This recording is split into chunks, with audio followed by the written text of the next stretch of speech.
Good afternoon, everyone. This is Jared Rand. Welcome to the Global Guided Meditation Call for Saturday, July 27, 2024. Every adversity, every failure, every heart attack, heartache carries with it the seed of an equal or greater benefit. Napoleon Hill. So since we're all gods in bodies, so to speak, the collective pure consciousness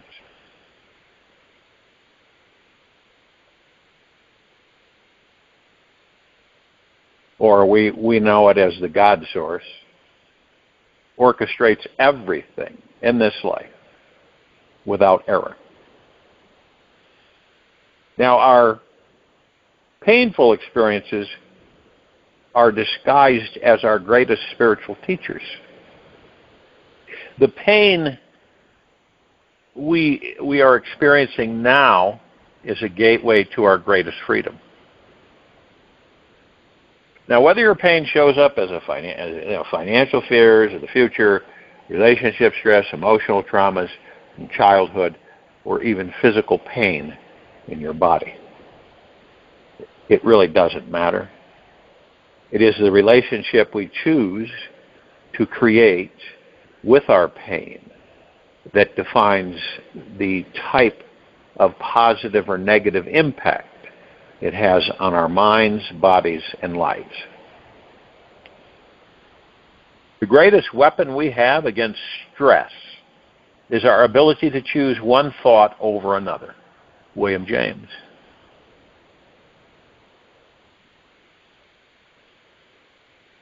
Everybody, to a certain extent, struggles in this life. It depends on what your trauma has been, what you're faced with. It's like when I was a real young teenager, actually just turned to be a teenager. And when my father had passed at 53, it was the impact was at first subtle, and then as time went by, it became more, because there's no one, you didn't have that interface there. And so you experience emotional pain. And some people, they'll go to like psychiatrists, psychologists, and so on and so forth. But yet, that also is a challenge, because you have someone who doesn't know you who is telling you what to do, indirectly or directly. So, it's like that can cause more issues. So you make a decision, and you determine that you're going to focus on moving forward rather than being stagnant and hanging around the past, period. Some of us will hang around the past through this whole lifetime and then leave the body. Others will say, I make peace with that, and I'm moving on, right? And it's a decision that we make. Neither one is bad. And when we get to the point where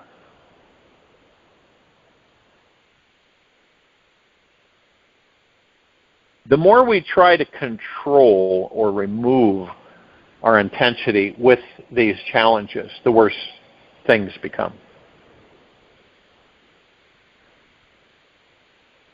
And have you ever noticed that when you're having a challenge with yourself,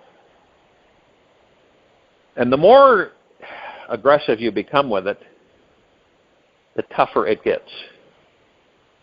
The less aggressive, the more loving and embracing, and nurturing you become with it, the more it lets go. Isn't that interesting? What drives us to become aggressive with some of the things that we wrestle with in our lives? Ego mind does this. And when you know that you can drop in the heart mind at any time you wish, this actually it diffuses and softens this challenge and eventually fades away. The biggest thing that we have, it is the biggest challenge we have, that causes all this, that causes our emotionality. You know, when we lose somebody, leaves the body, it's our attachment to the body and the physical material world. That's the main culprit. Now, when we discover that we are not the body, that we are in the body temporarily to experience physical material world, then it isn't a big deal. And I know that sounds strange because this civilization has been raised and programmed for generations, forever, to be attached to the physical body. So when you're interacting with somebody, you interact with them for 20, 30 years, whatever, or a few months, and they're gone, we miss them, right? We miss their being around, the voice, and the communication interaction. That's because we're heavily steeped in the ego mind in the material physical world. Now, if you were embracing the heart mind in the spiritual world, knowing that you are a highly supreme spiritual being that never dies, then you would look at this much differently. All this landscape of, people passing and leaving the body, and it would be a different understanding. You would know that the God that was in that body never dies, right? You would also know that you're part of that God that left that body. And it's part of you, the God that you are. You see, it's all in how we have been educated and programmed throughout the ages. That's why we have this attachment. See, this is why we put bodies that are empty in the ground. This is why we do this. Because we hang on to them. And then we go to what we call a grave site and we talk to the grave.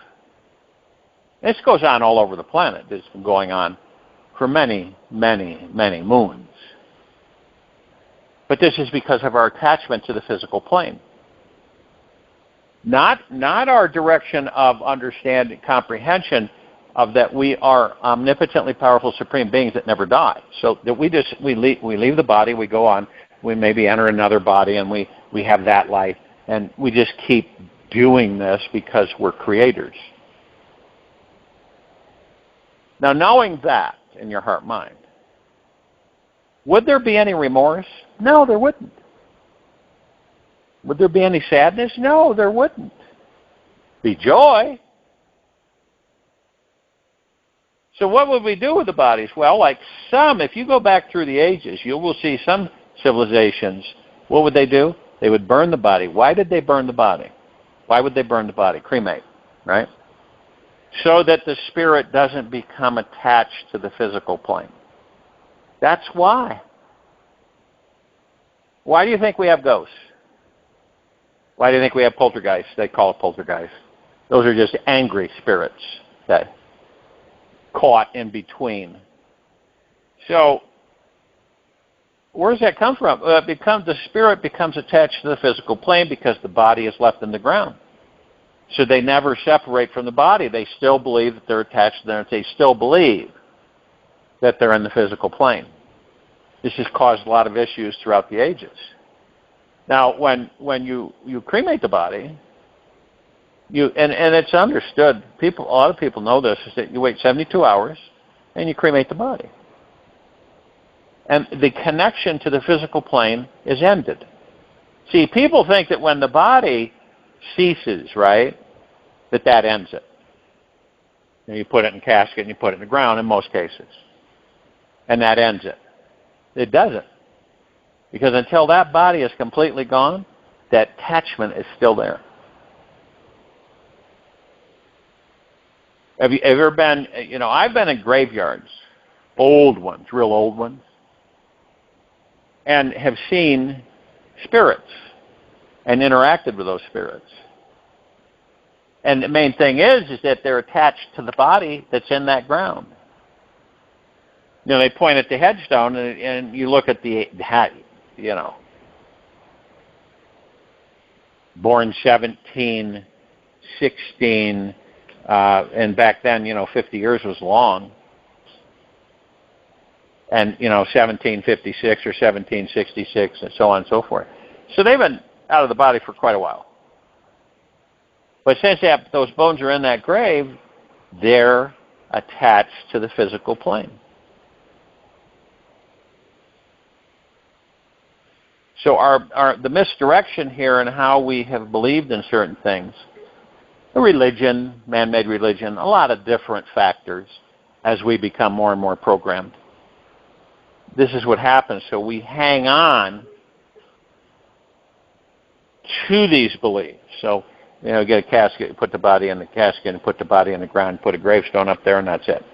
Right? Many, many, millions of graves on this planet have long since been forgotten. And those that put that body in the ground are gone too. And so on and so forth. Now, it might seem like a macabre conversation, but it's an understanding and it's a knowledge base for us so that we understand that, look, we comprehend that this body is temporary. And we know that deeply. It's not superficially. And it isn't a fear. So we know that, okay, so I'm in this body, I don't know how long. You don't know how long. So does it make sense for me to project into the future? Does it? No. What does that do for us? It causes us disruption, pain, disappointment. That's what it does. You count on something. We've all done this, right? We count on something, you count on something. And then then it doesn't come, right? So you suffer emotionally. Disappointed, let down, irritable, irritated, forlorn, lots of things come in. But when we know that everything is temporary, everything around us is temporary, the people that we interact with are temporary, the clothes on our backs are temporary, our belongings are temporary, everything is temporary except the God within that body, you.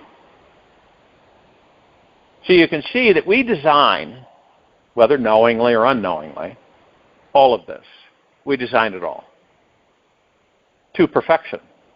Even a little leaf fluttering in the breeze, we designed it all collectively.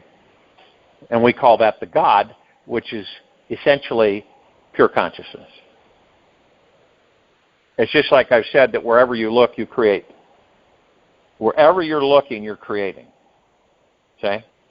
In quantum physics, that's been proven over and over again. Wherever you look, if you look in a corner space, you look here, you look there, particles begin to form. This is how powerful we are. You can't measure our power. It's off the charts. But isn't it amazing what this teaches us? It teaches us that no matter how powerful we truly are, if we're convinced at an early age that we aren't powerful, we're not going to be powerful. You see what I mean? You could be the most powerful, energetic form in the entire galaxy. Yet, you're trained and educated and taught and programmed to believe the opposite.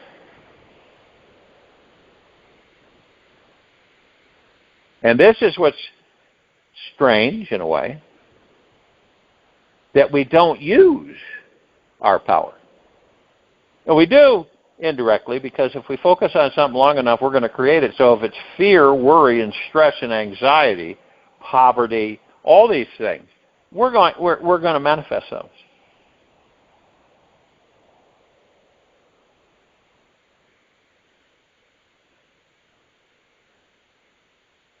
One of the biggest things in our society is that most people worry about what? Money. It's a big thing. It causes divorces, it causes anger, it causes people to shoot each other. It's absolutely out of control, right? And why is that? Because it's been programmed into us. And you got most of the people on the planet, because their ego minds are so much in control that they hoard it, they use it for negative reasons, negative, low vibrational frequency. So people are constantly worried about poverty and financial disruption and everything. And the problem with that is that the reason it continues for that being or anybody else is because we're focused on it. And we're focused on the things we don't want. That's how it works. So when you're focused on the things you don't want, those are the things you're going to get. And isn't it funny that we don't gravitate over to, knowing this, a lot of us know this, we don't. Why would we not gravitate over to things we want? Not obsessive, not controlling, not ego mind, but heart mind, knowing that it'll manifest. Period. Because eventually this civilization, by its own choice, will learn that anything it wants, it can have.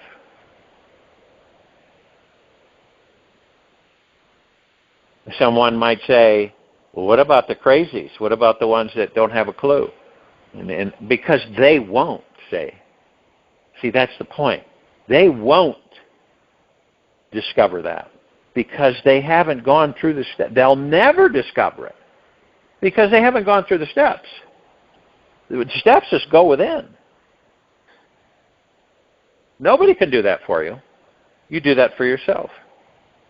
No guru on a mountain in a cave is going to tell you how to do that. And if they do tell you how to do it, you're going to find out for yourself anyway, in your own way. How do you think they became a guru? Because they started to go within and find out who and exactly what they were. And a lot of the times, they're run by ego. See, so you go into within yourself to discover that you're the God. This is our journey. Now, okay, right now, most of us, we don't know we're being controlled by the ego mind. We don't know we're being directed by the ego mind. We really don't know that we aren't aware that we're creating everything around us. Exactly the way our lives are in this very moment, we've created them. Circumstances, situations, people, everything. We have manifested them in perfect order. Now, if someone says, well, I have, but I'm going to make some changes. It's your prerogative. I'm no longer going to worry and stress, fear about money. I'm going to manifest it, period. And I'm going to focus on the opposite direction. I know what the other direction is. I think most of us do. We've had so many lifetimes doing it that we then begin to realize, okay, so let's explore the other side. In the direction that you're powerful. You might want to argue that with yourself till you leave the body. That's your prerogative.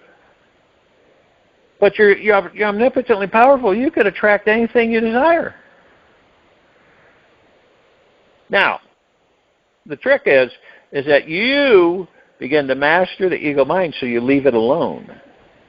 And you go into the heart mind through meditation. You focus on your breath. You get in a comfortable position. You lean into the body. You relax into the body. You can feel it. You can feel where you'll just kind of move into the body. Little bit at a time. And you're focused on your breath. You're in stillness. Total silence, stillness. Still as a statue. That's the magic place. It's where it all is. This is where you begin to discover that you can master the ego mind. Because you're watching it. You're not in it. You're watching how it operates. You're watching the mind, how it operates. To some, that sounds a little strange. But it isn't. Because once you go into the now, all that stuff is gone. It's not there. Why is that? As I've said several times before, the ego mind isn't in the now. It isn't there. It resides in yesterday and tomorrow. And that's where it wants you to be all the time. Where do we get our worry, stress, fear? Ego mind. Okay? When we're birthed, we don't have a fear. We have no fear. We have no stress. We have no anxiety. We have no worries. We have nothing. We're empty. We're an empty vessel. We're a God inside that body. Pure as can be. And you know how crucial it is on what we deliver to that vessel, that brain, that mind. It's how we're forming that body in this society. This has been the absolute challenge for humanity, that we program the babies and then they become adult, and what do we have? It's what they're exposed to. Are they told about, in the very beginning, about who and what they are? Are they educated and programmed from the standpoint of knowing that they're a God within the body, of knowing about the ego mind, before it gets so out of hand that it's just spewing like a Tasmanian devil all over the place? You've seen that Looney Tunes cartoon, the Tasmanian Devil, right? Tasmanian Devil? Which actually there is an animal called the Tasmanian Devil, but they did a cartoon about it. Some of you probably saw the cartoons, slobbering and yelling and running all over the place. But we're on a quest as a civilization.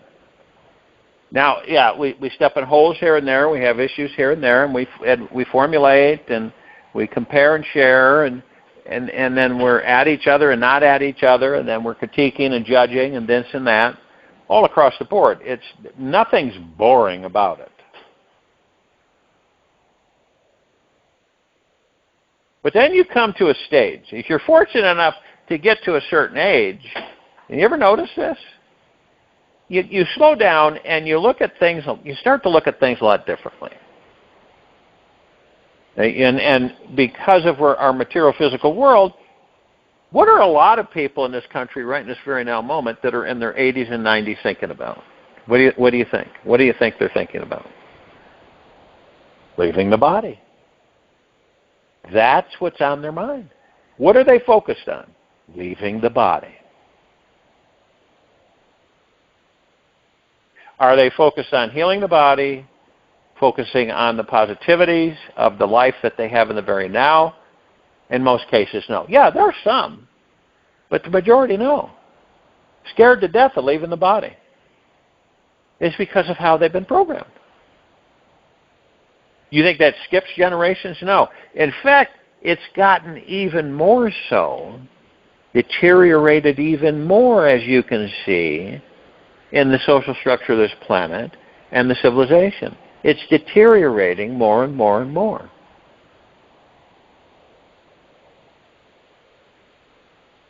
And so what do? Well, we all know that we got to have more babies across this planet. It is a dire situation, and no one really talks about it. Oh, that's too depressing and gloomy. Can't ignore your fate. You cannot, as a species, ignore your fate, hope it goes away. This is a number one priority, is to change the direction of our civilization into flourishing, expanding, and growing.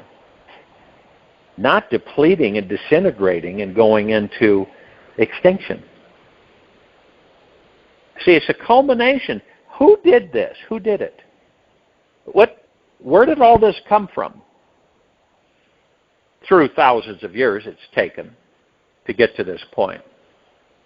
We did. Now, we didn't do it on purpose. It's subconsciously, unconsciously, as a collective consciousness. It's what we think about. This is where it starts. It's our thoughts.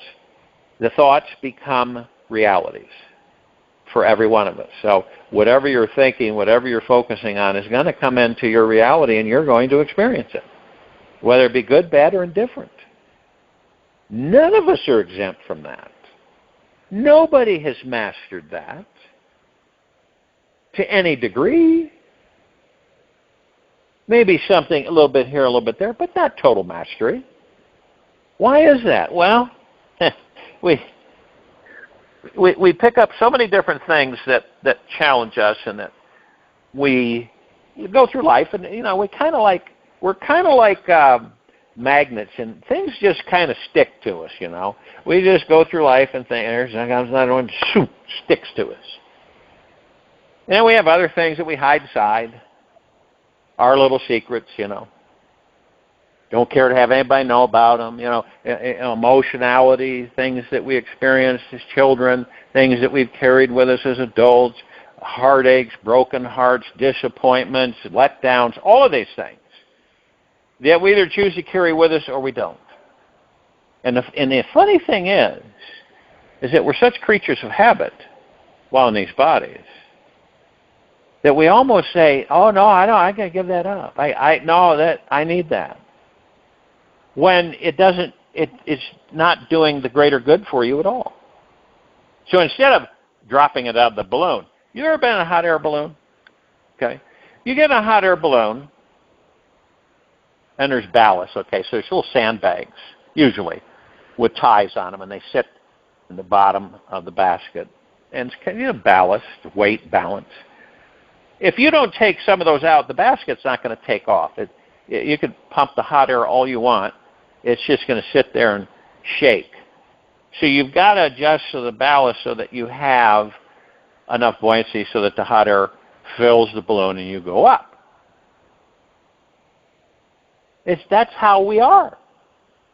We've got all this. Now, at first, we don't have any. We're as free as a feather, as light as a feather, and we don't care in the world. But we get filled up with these sandbags, okay? And we fit more and more and more. We get heavier and heavier and heavier, and we have more and more and more. And we look down and we go, wow, we got a lot of sandbags in there. I should probably drop some of those out so I can soar higher. And you go down and you look and you go, I'll do it later. I won't do it now. Okay? And so it's heavier and heavier and heavier. Some of us eventually will say, I got to get rid of this extra weight. I don't need it. Is it really doing me any good? No, it really isn't. So why do I carry it? Habit. Fear. So we just let it go. We drop it off. You can picture this. You're in a hot air balloon. You want to go higher. You want to see the valley a lot higher up. And so you start dropping these bags over the side. And the balloon keeps going up higher, and you go, wow, this is great. And you drop some more, and you feel lighter. And you go up higher. You say, well, these here I want to keep because these are all good things. These serve me the greater good at this time and point in my life. That's how we are. Some of us that we just are not going to let go of that stuff. It's a fear. Okay. Others will get to the point where they say, I don't really care to carry this anymore. It's not doing me any good. It bubbles up. It causes me to get irritable, stressed, worried. And I've got to just face it, hug it, love it, and let it go. So we have that ability. All of us do. And it's our choice. You ever been in a situation where you go, I'm going to ask so-and-so what they would do? You ever done that? You ever said, hey, Harry, what would you do? Here, I want to share something with you, a scenario, Harry. So, you share it with Harry, and you go, Harry, what would you do? Have you ever done that? I think we all have, more than once. What would you do, Harry? Harry says, well, I don't know, Frank. I'm not sure. Well, if it were me, this is what I would do. And then you listen and you say, well, maybe that's not a bad idea. So we seek advice from images, actually reflections of ourselves in different facets. Some of us will go inside and say, what do you think, God? What do you think about this? Where should we go with this? And you'll get an answer. Might not be right away, but the answer will come.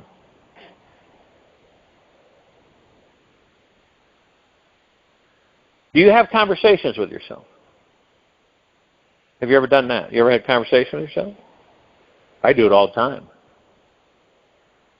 putting something together or doing this or doing that, and I'm talking with myself, well, maybe we should do it this way. Yeah, well, let's try it this way. No, that didn't work. So, okay, the better way is the way I was going to do it, and so we'll do it that way. Okay? Have you ever gotten something and it doesn't work? Okay? Doesn't work. You get out of the box, put it together, it doesn't work. And you go, but that's that's a little pet peeve of mine, things that don't work. It's crazy, I know, but you want things to work. And when they don't work, you go, maybe I take it apart and I look at it and see why it's not working. Usually it's an electrical thing, something like that. And this wall clock, right, I like clocks because of the music, not because of the time. So it didn't play music. So I took it to a friend of mine. He had a soldering iron, and I didn't have those tools. And so I opened the back up, and I noticed that it's a brand new clock, by the way. And you look, and the wires are all mangled, cut. How that happened, who knows? So I take soldering iron, reattach the wires and everything. Worked just perfect. And do you ever do that when something doesn't work electronic? You go, why does this work? No, should work. What's the defect? What's causing it? It's our curiosity that we employ with ourselves on many different occasions. It's no different than certain things that don't work for you. Look at them and find out why in your life. How come this isn't working for me? You look at it deeply and you'll figure it out. Why? You say, hey, God, why isn't this working for me? I have conversations all the time with the God that I am. All the time. And it's like a lot of us get impatient, so we want an answer. Okay, how come I'm not getting an answer? I don't feel any different. But that's where the faith, trust, and confidence in oneself comes from, where you're 100% across the board and say, it'll come. I'll get an answer. And sure enough, answer comes. It could be that you're doing something, a task or something, and the answer comes in and says, do it this way. It'll work better this way. So you do it that way, and it ends up working better that way. A lot of the times the ego mind tries to chime in and say, oh, yeah, that's not going to work. That's busted. Forget about it.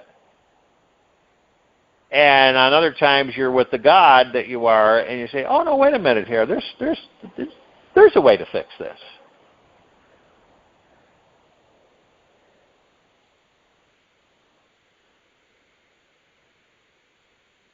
And it's like our lives, right? These lives that we all have. Wherever we're at in them, whether you're 10 or 90 or 100, whatever in between that spread.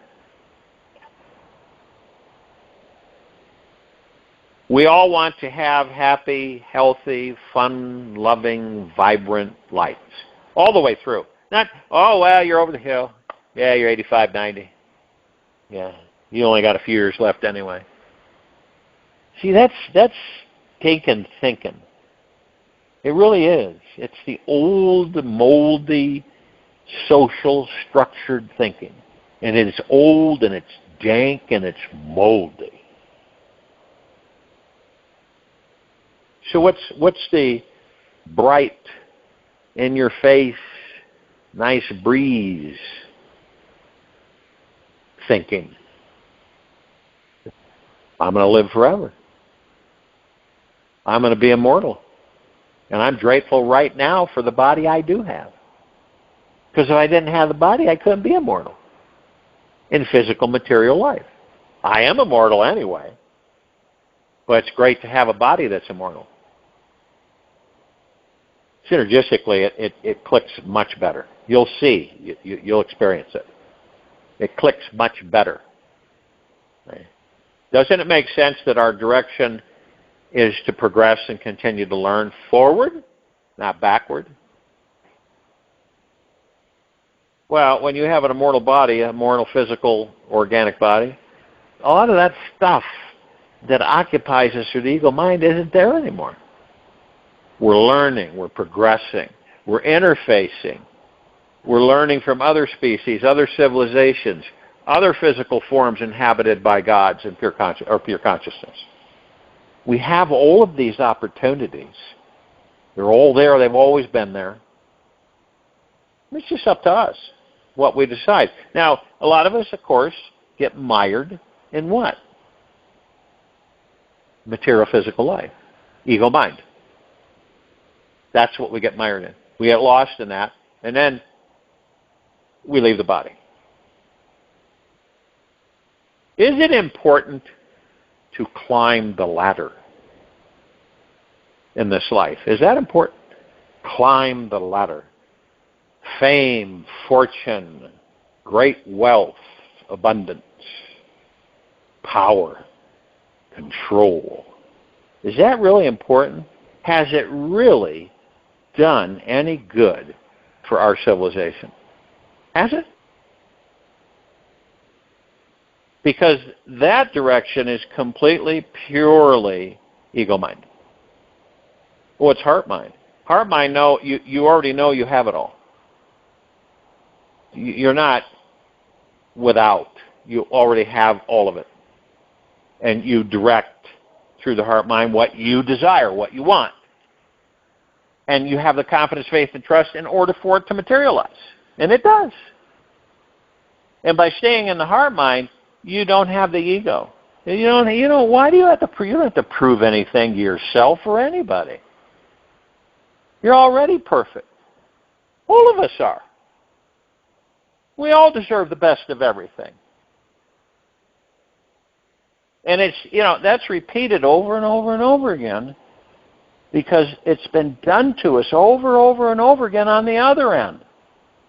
The programming, we're deprogramming ourselves. We're moving into a spiritual base of understanding, an existence of everlasting peace. That's what it's about. We look at this physical plane and we say, hey, this is a playground, it's fun. Look at all the things that we can get into. And believe me, you guys know there's a lot of things that we can get into. I look at it, the fact is that, it's like with the celestial chamber, we should just have it, right? Everybody should be using it that wants to use it right now. So that's what I visualize. I look at that. And I go back and I visit it on occasion. And that's it. That's how it should be. Not the other way around. Everybody waiting.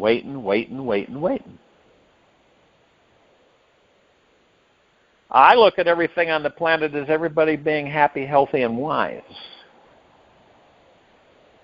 Enjoying their lives. Progressing, expanding.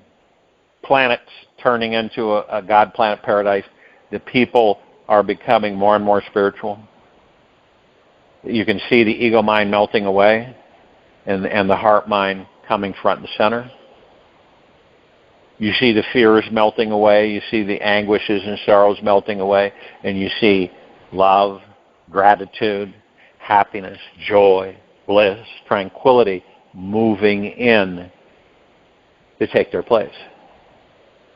This is what I look at every day across the planet. And all of us have the power to focus on something, and that something will manifest. This is why it's so important for us in meditation to focus on what we want, not what we don't want. What do we all want? We want a God planet paradise, right? We want to step into New Earth. We want to experience all of these technologies that will help us. They won't control us, they'll help us. We'll move deep, and we want to move deeper within an understanding that we're gods in these bodies, that we're experiencing physical material life because it's fun. Isn't it fun? Oh, no, it's not. Well, you focus on what you don't want, that's what you're going to get. So in the quiet time of this meditation, and what I've shared is where we can choose, close one door, open the other. And in the quiet time meditation, as you're focused on your breath, you're relaxing into the body, you're as still as a statue. You're in the heart mind, not the ego mind. So you're in total quiet, total beingness. And enjoy it, embrace it, every second of it. I'll join you in meditation. I'll return to close this out.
Take an easy and slow breath in through the nose,